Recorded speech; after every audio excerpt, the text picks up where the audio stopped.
பரங்குன்றம் அழகிய முருகா தீராவினைகள் தீர்த்திட வேண்டும்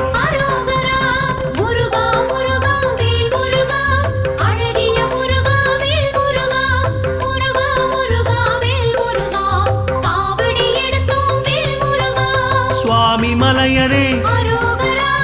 ஏரகத்திரைவா அப்பனுக்கு பாடம் சொன்ன ஆறுமுகவேலா